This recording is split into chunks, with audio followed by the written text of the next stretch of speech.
Se dice que una cabeza cercenada puede permanecer consciente hasta 30 segundos después de la decapitación.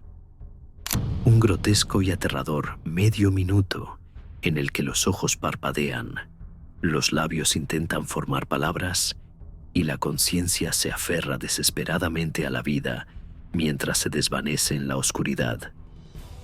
Para Leonor de Castilla, segunda esposa del rey Alfonso Boas y una de las reinas decapitadas más célebres de la historia, esta espantosa posibilidad fue solo una faceta del horror que marcó su ejecución.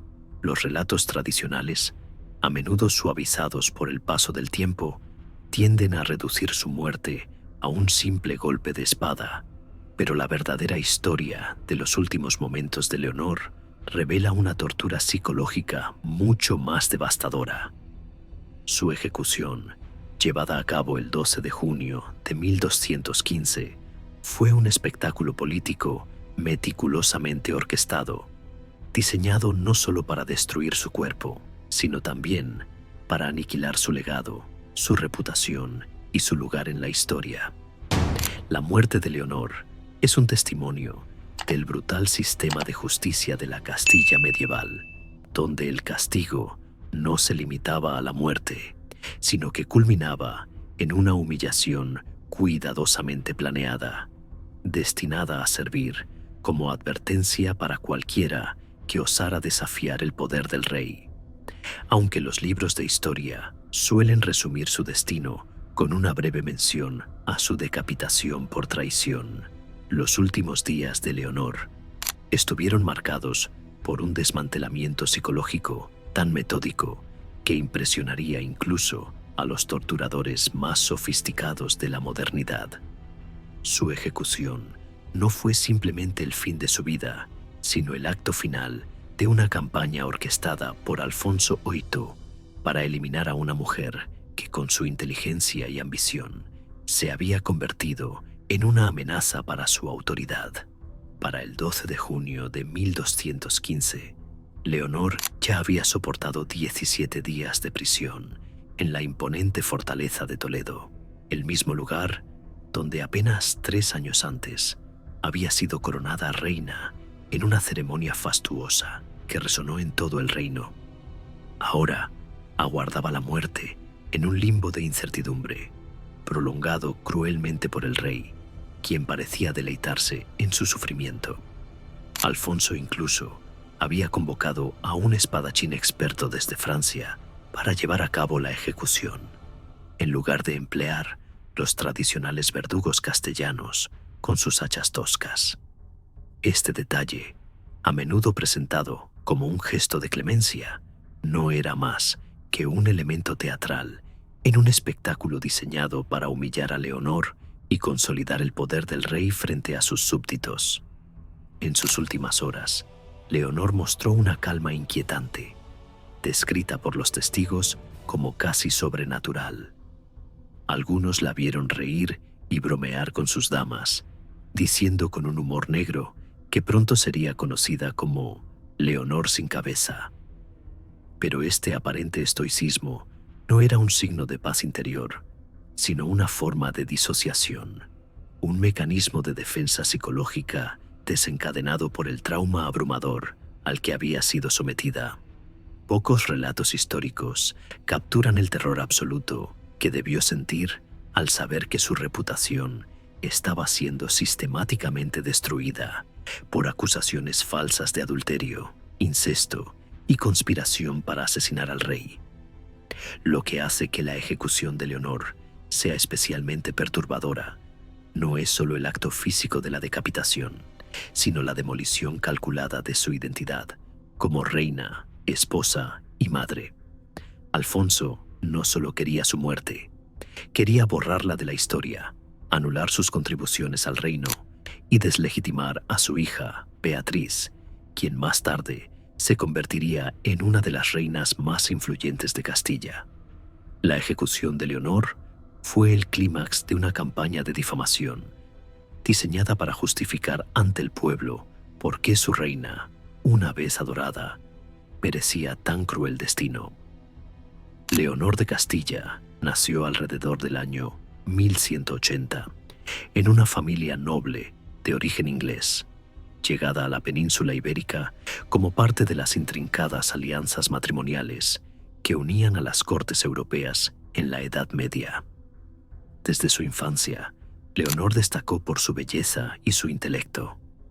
Los cronistas de la época la describían como una mujer de cabello oscuro que caía en cascadas sobre sus hombros, con ojos profundos y expresivos que parecían capaces de leer las intenciones más ocultas de quienes la rodeaban.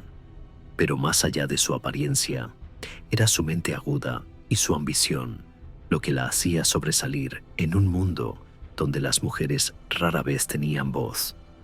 Educada en las artes de la diplomacia, la política y la retórica, Leonor dominaba el latín y el francés con fluidez, y su formación en la gestión de la corte la convirtió en una figura excepcional desde joven. Su padre, un noble inglés con lazos en la corte de Castilla, reconoció su potencial y la preparó para desempeñar un papel crucial en la consolidación de alianzas políticas. A los 22 años, en el año 1202, Leonor fue ofrecida en matrimonio al rey Alfonso Pito de Castilla, un hombre conocido por su ambición desmedida, su carisma y un temperamento que podía oscilar entre la generosidad y la crueldad. Este matrimonio no era solo una unión personal, sino una alianza estratégica destinada a fortalecer a Castilla frente a las amenazas de los reinos vecinos como León y Navarra y las incursiones de los almohades en el sur. La llegada de Leonor a la corte de Toledo marcó el inicio de una nueva era para el reino, pero también sembró las semillas de un conflicto que culminaría en su trágico destino. Cuando Leonor llegó a Toledo, su impacto fue inmediato. Su carisma y su habilidad para navegar las complejidades de la corte la convirtieron en una figura central en la política castellana. Rápidamente se ganó el favor del clero al patrocinar la construcción de iglesias y monasterios, y su influencia en Alfonso Pano era evidente en las decisiones que tomaba el rey. Bajo su consejo, Alfonso implementó reformas que fortalecieron la economía del reino. Mejoró el sistema tributario, aumentando los ingresos de la corona. Ordenó la construcción de nuevas rutas comerciales que conectaban Castilla con los puertos del norte y fortaleció las defensas del reino mediante la construcción de fortalezas en las fronteras. Leonor también desempeñó un papel crucial en la diplomacia, negociando tratados con reinos vecinos y asegurando alianzas que protegían a Castilla de amenazas externas. Su inteligencia y su capacidad para influir en las decisiones del rey la convirtieron en una figura temida y admirada. Los nobles de la corte, muchos de los cuales veían con recelo a una reina extranjera que ejercía tanto poder, comenzaron a murmurar sobre su ambición. Algunos la acusaban de ser demasiado dominante, de manipular al rey para favorecer sus propios intereses. Estos rumores, aunque infundados, encontraron eco en Diego de Haro. Un hombre conocido por su astucia y su falta de escrúpulos, comenzó a difundir rumores sobre la reina. Insinuó que Leonor mantenía relaciones ilícitas con varios nobles, incluido su primo, Gonzalo de Lara, un joven caballero leal a la corona. Estos rumores, aunque carentes de pruebas, fueron amplificados por otros cortesanos que resentían el poder de Leonor. Pronto, las acusaciones se volvieron más graves. Se dijo que la reina conspiraba para derrocar a Alfonso y colocar a un amante en el trono. Incluso, si la acusó de incesto con Gonzalo, una acusación tan escandalosa que solo podía haber sido diseñada para destruir su reputación por completo. Estas acusaciones eran absurdas, pero en la Castilla medieval, donde el honor de una mujer era frágil y la traición se castigaba con severidad, bastaron para sembrar la duda en la mente del rey. Alfonso Dito, cuya confianza en Leonor había sido erosionada por las intrigas de la corte, comenzó a dudar de su lealtad. En abril de 1215, ordenó su arresto, un acto que conmocionó a la corte y al pueblo. Leonor fue llevada a la fortaleza de Toledo, donde fue confinada en una celda fría y húmeda, lejos de las comodidades de la corte que había conocido como reina. Durante los 17 días que pasó en prisión, fue sometida a interrogatorios implacables, privada de sueño y aislada de sus aliados. Los cargos contra ella, adulterio, incesto y traición, eran tan descabellados que cualquier tribunal moderno los habría desestimado de inmediato. Pero en la Castilla del siglo XIII, la palabra del rey era ley, y Alfonso estaba decidido a destruir a su esposa. Los 17 días que Leonor pasó en la fortaleza de Toledo fueron una pesadilla de incertidumbre, humillación y sufrimiento. Alfonso, en un acto de crueldad calculada, pospuso repetidamente la fecha de su ejecución, manteniéndola en un estado de ansiedad constante. Los registros históricos indican que la reina solicitó el sacramento en la madrugada del 11 de junio, arrodillándose durante horas en una comunión desesperada, buscando consuelo en la fe mientras su mente se desmoronaba bajo la presión. No durmió en toda la noche, y cuando el teniente de la fortaleza vino a buscarla al amanecer, la encontraron riendo con sus damas, una reacción que no reflejaba paz, sino un colapso psicológico provocado por el agotamiento y el trauma. La ejecución de Leonor fue programada y reprogramada varias veces, una táctica deliberada para intensificar su sufrimiento. La incertidumbre de no saber cuándo llegaría la muerte era una forma de tortura psicológica que los cronistas de la época rara vez mencionan, pero que debió ser insoportable. Durante sus interrogatorios, Diego de Haro y sus aliados la bombardearon con acusaciones falsas, presentando testimonios fabricados de supuestos testigos que afirmaban haberla visto en actos comprometedores. Leonor, consciente de que cualquier defensa que ofreciera sería utilizada en su contra, mantuvo un silencio digno, pero su compostura ocultaba el tormento interior que la consumía. Cuando finalmente se le informó que había llegado la hora, Leonor fue conducida a través de los oscuros pasillos de la fortaleza, los mismos por los que había caminado como reina coronada apenas 3 años antes. Ahora, la rodeaban guardias armados, no para protegerla, sino para evitar cualquier intento de fuga. Los cortesanos que una vez se inclinaron ante ella, ahora la observaban con indiferencia o desprecio, muchos de ellos manipulados por Diego de Haro para apoyar la narrativa de su traición. El contraste entre su antigua gloria y su humillación actual era un recordatorio cruel del poder absoluto del rey y de la fragilidad de su posición como reina. La mañana del 12 de junio de 1215 amaneció clara y brillante, un contraste cruel con el sombrío destino que aguardaba a Leonor. El cadalso, erigido en la plaza principal de Toledo, era inusualmente bajo, a apenas 1 metro del suelo. Esta decisión, lejos de ser casual, tenía un propósito claro: privar a Leonor de la dignidad que una plataforma elevada habría conferido y mantenerla más cerca de la multitud que la abucheaba. A diferencia de las representaciones modernas que muestran ejecuciones solemnes y respetuosas, los registros históricos sugieren que se fomentó una atmósfera de carnaval. La ejecución era un espectáculo público, una advertencia para cualquiera que osara desafiar la autoridad del rey, especialmente las mujeres que se atrevían a sobrepasar los límites de su posición en una sociedad patriarcal. La plaza estaba abarrotada de espectadores, desde nobles y clérigos hasta comerciantes y campesinos, todos atraídos por el morboso espectáculo de la caída de una reina.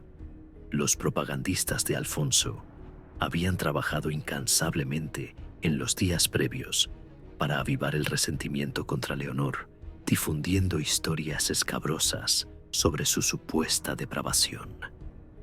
La multitud, manipulada por estas narrativas, la recibió con insultos y burlas, creando un muro de sonido que resonaba en la plaza y aumentaba el terror de la reina.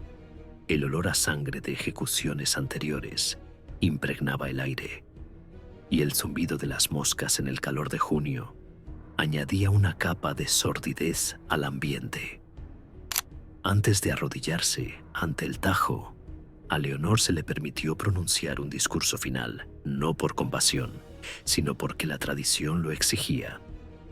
Sus palabras, cuidadosamente medidas, revelaron su astucia política incluso en el umbral de la muerte. Buenos cristianos, he venido aquí a morir, pues según la ley estoy condenada y no diré nada en contra. Al aceptar la sentencia, sin admitir culpabilidad, Leonor cuestionó sutilmente la legitimidad de los cargos, un último acto de desafío contra un sistema que la había traicionado. Sin embargo, su discurso no fue un momento de libertad, sino de censura forzada. Sabía que sus palabras serían reportadas al rey y que cualquier paso en falso podría poner en peligro el futuro de su hija, Beatriz, de apenas 3 años.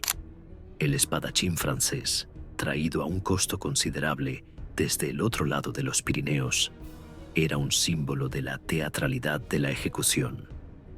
Mientras que las decapitaciones tradicionales en Castilla se realizaban con un hacha, a menudo requiriendo múltiples golpes que prolongaban el sufrimiento, el espadachín prometía un corte limpio, un detalle que los propagandistas del rey presentaron como un acto de misericordia. Pero para Leonor, enfrentarse a un desconocido en sus últimos momentos era una humillación más. La venda que cubrió sus ojos, descrita a menudo como un gesto de compasión para evitar que viera la espada, tenía un propósito práctico: evitar que se moviera en el momento crucial, lo que podría haber resultado en una ejecución fallida. Leonor se arrodilló, sin apoyar la cabeza en un bloque, siguiendo la tradición francesa que requería un golpe horizontal rápido. Esta postura exigía que permaneciera inmóvil por pura fuerza de voluntad, manteniendo la compostura mientras el verdugo preparaba su espada. Los testigos relataron que movía los labios en oración constante, sus ojos ocultos bajo la venda, esforzándose por captar cualquier sonido que anunciara el golpe inminente. El tormento psicológico de este momento, saber que la muerte estaba cerca, pero no cuándo, es un horror que los relatos históricos a menudo pasan por alto, pero que debió ser insoportable para una mujer que había soportado semanas de incertidumbre y humillación. Cuando la espada finalmente cayó, el corte fue limpio, separando la cabeza de Leonor de su cuerpo en un solo golpe. Pero lo que siguió fue aún más perturbador.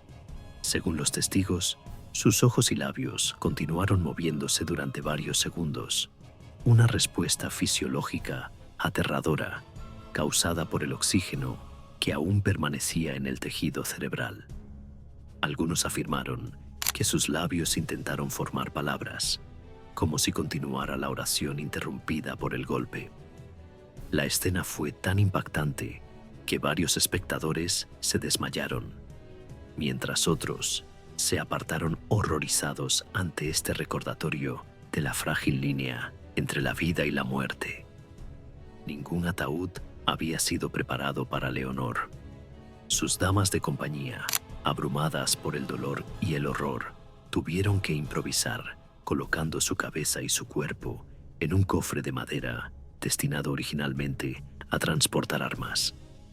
Este descuido, aparentemente menor, reflejaba el desprecio total por la dignidad de la reina, incluso en la muerte. Fue enterrada apresuradamente en una tumba sin nombre en una capilla cercana, sin la ceremonia cristiana que correspondía a su rango. Durante siglos, el lugar exacto de su sepultura permaneció desconocido, un testimonio de la campaña de Alfonso para borrar su existencia de la memoria colectiva. Las damas de compañía de Leonor, obligadas a presenciar la ejecución y a preparar sus restos, sufrieron un trauma profundo. Algunas desarrollaron pesadillas recurrentes que las atormentaron durante años, y al menos una de ellas abandonó la corte para ingresar en un convento, incapaz de soportar el horror de lo que había visto. Este impacto psicológico se extendió a la corte entera, creando un clima de miedo que reforzó el control de Alfonso sobre sus súbditos. Los nobles que habían apoyado a Leonor en el pasado aprendieron rápidamente que cualquier muestra de simpatía podía costarles caro, y la corte se sumió en un silencio opresivo. La tragedia final de Leonor podría ser que, a pesar de los esfuerzos de Alfonso por borrarla, su muerte, y no su vida, se convirtió en su legado más perdurable. Al comprender el horror total de su ejecución, la tortura psicológica, la humillación pública, la destrucción de su reputación y el intento de borrar su memoria, nos enfrentamos a una advertencia sobre la fragilidad de la verdad frente al poder absoluto.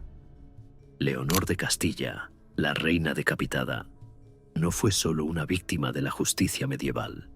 Fue una mujer cuyo espíritu desafió los intentos de silenciarla, dejando una marca imborrable en la historia. Suscríbete si te gustó el video.